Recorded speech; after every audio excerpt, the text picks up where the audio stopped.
Bonjour, bienvenue sur ma chaîne. Mon nom est Mohamed Touré. Je suis développeur, je suis entrepreneur et sur cette chaîne, je parle d'entrepreneuriat, de développement de SaaS et de liberté financière. Et si cette thématique-là t'intéresse, n'hésite pas à t'abonner à la chaîne et à activer la cloche des notifications. Comme ça, tu seras prévenu quand il y aura de nouvelles vidéos qui vont sortir. La thématique d'aujourd'hui, c'est comment trouver des idées de SaaS.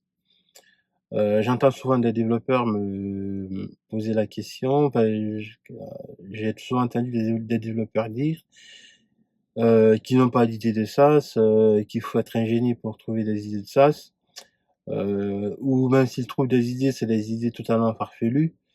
Alors aujourd'hui, on va essayer de, savoir comment trouver des idées de SaaS, qui potentiellement peuvent vous rapporter de l'argent. Parce que c'est ça le but en fait, c'est de gagner de l'argent avec, c'est de créer des produits qui rapportent de l'argent.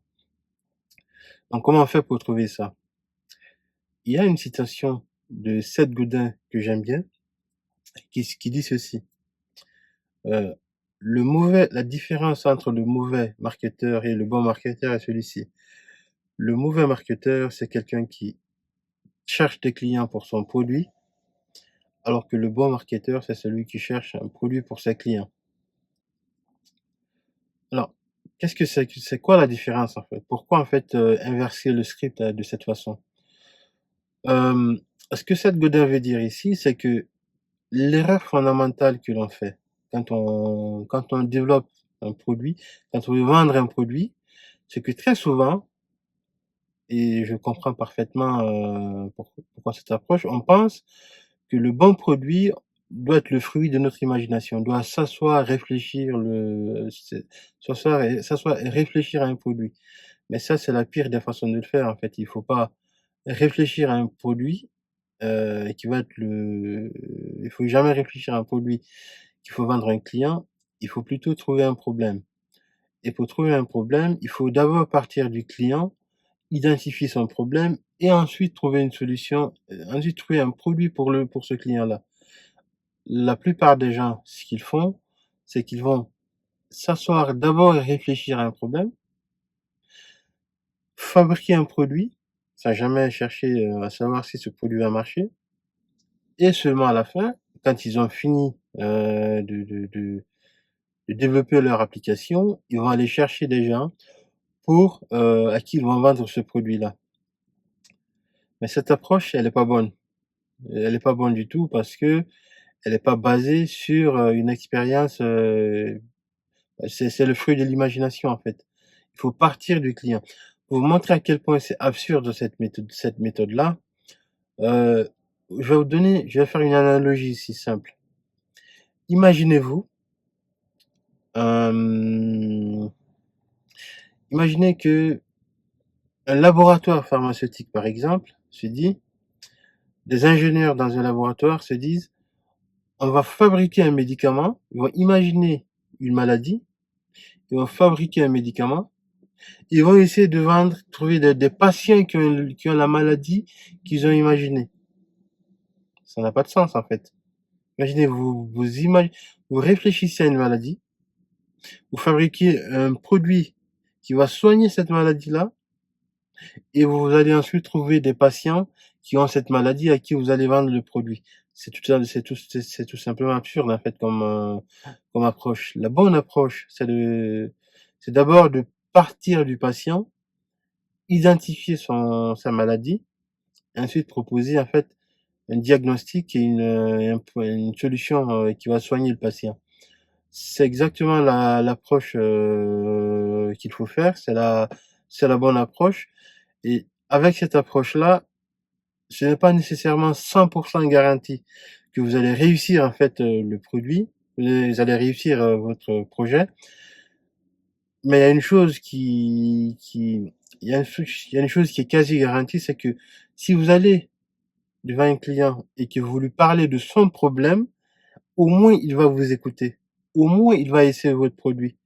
Même si par la suite, le client non, se dit: «Oui, peut-être, ça ne répond pas exactement à mon besoin», Mais au moins, à partir du moment où vous lui parlez d'un problème que lui, il a, il va déjà vous écouter. C'est la bonne approche. L'écrasante majorité des gens, c'est pas du tout la majeure partie des élèves que je vois, le type d'application déjà auquel ils pensent, c'est souvent de la mise en relation. Alors j'ai une idée, une appli qui va permettre de mettre en relation les arbres les braconniers du Kenya et les vendeurs de marijuana de la Jamaïque. Ouais, ça n'a pas de sens. C'est tout simplement absurde en fait comme approche. Souvent ces histoires d'applications de mise en relation, ça peut marcher, mais si vous voulez réellement lancer des idées de SaaS en ayant un budget limité et en ayant tout simplement des budgets limités et pouvoir rapidement vendre votre produit, il faut partir du client, identifier son problème et lui vendre ensuite le produit, proposer une solution à son produit. C'est la bonne approche. Alors, quel type de client il faut approcher? Alors, ce qu'il faut savoir en fait dans le SaaS, c'est que si vous voulez gagner de l'argent, il faut aider les autres à gagner de l'argent. Je répète, si vous voulez gagner de l'argent avec le SaaS, vous devez aider les autres à gagner de l'argent avec votre produit. Et c'est pour ça, moi, ce que je fais toujours, c'est le B2B. Je fais jamais du B2C. Le B2C, c'est difficile. Les clients sont chiants. Ils veulent toujours de la gratuité. Même si c'est payant, ils vont jamais rien payer. Enfin, ils vont payer très peu. En fait, c'est chiant. Il vous faudra beaucoup de, si vous voulez gagner de l'argent avec, il vous faudra une volumétrie conséquente. Donc, la probabilité que vous réussissiez à un B2C est beaucoup plus faible qu'un B2B. Un B2B, le B2B est beaucoup plus simple à mon avis pour la simple et bonne raison que une entreprise, c'est une entité qui est là pour faire du profit. Si votre solution va coûter, si, si une entreprise, vous allez auprès d'une société qui a un problème et que votre produit résout son problème, il lui permet à la société de gagner de l'argent, voilà, cette société va être prête à vous payer pour ça. Si vous demandez 100 € pour faire gagner à la société 900 € de côté, pour faire gagner à la société 1000 €, ben, la société est prête à vous payer 500 € par mois. Si elle peut économiser 1000 € par mois à côté. C'est aussi simple que ça. Donc, et comment on fait pour que la société économise de l'argent? Il faut leur faire gagner du temps, puisque le temps, ça coûte de l'argent. Une tâche qui coûte 8 heures et vous arrivez à faire cette tâche, vous arrivez à réduire le temps pour faire cette tâche de 8 heures à 1 heure, bah voilà, c'est 7 heures qui est gagné, c'est 7 heures qui sont gagnées, 7 heures qui sont consacrées, qui vont être consacrées à autre chose. Et pour une société, c'est une bonne chose. Vous lui rapportez de l'argent. Si c'est 8 personnes qui faisaient une tâche et vous arrivez à réduire ça à une seule personne, voilà, c'est la société qui économise en fait. Vous baissez les coûts. Donc vous avez 2 façons d'aider les entreprises à gagner de l'argent avec le SaaS. Soit vous aidez à gagner plus de clients, enfin, à augmenter leurs revenus ou à baisser leurs coûts. Pour baisser leurs coûts, vous pouvez leur aider à, voilà, à être efficaces dans les tâches qu'ils font, à leur faire gagner du temps. Voilà, c'est l'approche qui, à mon avis, va vous permettre ici de développer des produits qui auront un potentiel de réussite beaucoup supérieur au B2C en général. Donc voilà, je pense que c'est la meilleure approche à faire. Donc je ne sais pas ce que vous en pensez, dites-moi en commentaire ce que vous en pensez. C'est ce que je recommande, en tout cas, pour trouver des idées de ça. Alors pas dit exact, je vous ai pas dit, c'est quoi la démarche exacte pour, trouver justement ces clients, comment trouver des clients qui vont, bah, et comment trouver ce genre de problème, en B2B.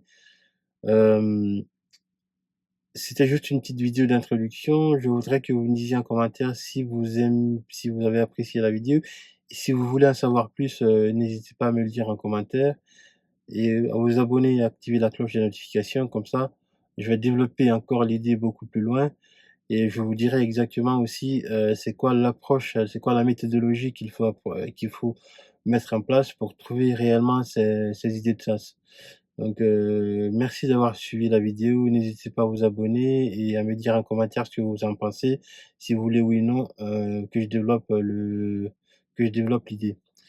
Et sur ce, je vous dis à très bientôt. Ciao.